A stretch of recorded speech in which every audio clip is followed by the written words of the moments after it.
dadka deegaanka Cada Kibir ee gobolka Galgaduud oo maalmo ka hor weeraro qaraxyo ah ay ka fuliyeen kooxda Al-Shabaab ayaa isku abaabulay hubkoodan u qaatay inay la dagaalamaan kooxdan diidan nolosha qof kasta oo muslim ah. سمعنا بعد حين أنا أفرق الأقل ما هيو سيدات لا جوا مغلسة وهذا ديار واحد هنا غورس رد له وهذا ديار واحد هنا جناح رسله والبر ما شاقينا ويا بين الشاقين هذا مركب واحد نوع بنان أو إنا نديرنا هين توتال ما بحرين با إنا ندلنا إنا ندلنا وحبابك كده حين با أيها كان الدور أنا قوم أن ندور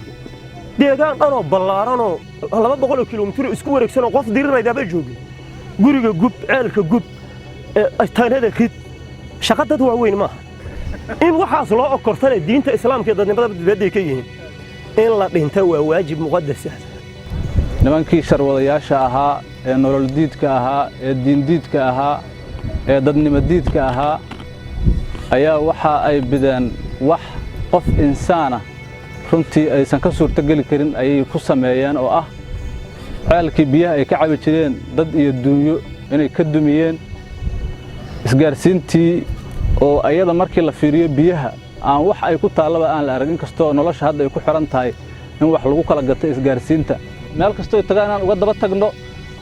isqarqaris waa dhamaaday dadkan waa dadkan naf iyo maalba dhaafideen waxaad u diyaar garowdaan rasaasta qoryaha ay wataan afkooda ka soo dhacaysa إن شاء الله وحنا نهانتيه وحنا هيستان عن ديجان كان الدفاع عنه دولتنا أنا جرب تاجن فدر على نص الصعداء قل مدوجة شوكته عن دفاع عن الديجان كان حدان عرفنا نلقى هاري ماي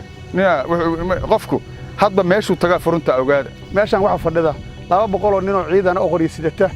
بقى فردسة والديجان كانوا دلتي لا بقولوا الشباب أغري سيدته إلى من راس كامبون إلى راس عصير مركز سيدي ما بحث سو ورريين waxa laga keenay raas kaamboon ilaa raas caseer meel kasto shabaab jooga laga keenay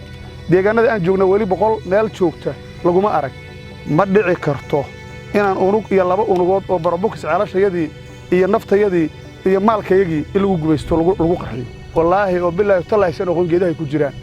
annaga waxaan dhaqan geedkii ku jiraan waxaan dhaqan barinkii ku jiraan waxaan dhaqan luuqa ay soo marayaan ayagaana ku baaba'aya jabka iyo haziimada iyo argagaxan ayagu ku dambeyn doonta waa argagixiso waa ceeb iyo dulinimo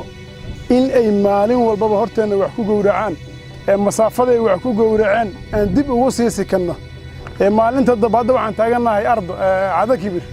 haddii la iska dhici waayo ama intaan ay soo bixi waayeen waxa laga yaabaa habeen dab inay ku sii dari lahaayeen ardo habeenka ka dambeysana ilaa iyo tuulooyin ka sii dambeeya taasi waxaan leeyahay in aad ka dhidhisaan waan hubaa 200 wiil oo hubaysan baa halkan fadhiso dhalinyaro oo aad u qiiroon hadday inta muujiyaan oo ay cadawga dhabarka u dhigaan waa hubaal ay wajigooda muxuu ahay jiidiyaan cadawga u jiidiyaan inaysan sinaba guul darro ula kulmaynin